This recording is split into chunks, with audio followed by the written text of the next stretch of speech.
Si Maria Clara de los Santos, simbolo ng dalagang Pilipina, tinaguri ang pinakamagandang bituin at nag-iisang mutya ng Sanjek. Ako ang nag-iisang anak ni na Doña Pia Alba at Kapitan Tiago.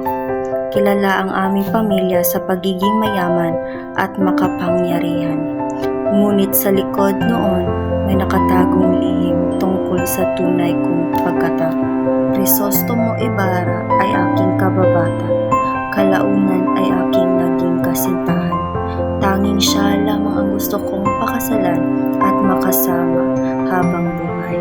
Kahit ilang taon na kami nawalay sa isa't isa. Noong siya'y nag-aaral sa Europa at hindi nagbabago ang aming pagtingin, labis akong natuwa nung mapagkasundo na ikasal kami ni Ab Ibarra. Ngunit lubha itong tinututulan ni Padre Damaso na siya pala tunay kong ama. Ngunit hindi pa kami ikinakasal, marami ng gulo ang nangyari. Tila pati ang tadhana tutol sa ating pag-iibigan. Di man muling nagtagpo ang ating landas, umaasa akong sa kabilang buhay, magkikita at magkasama tayo.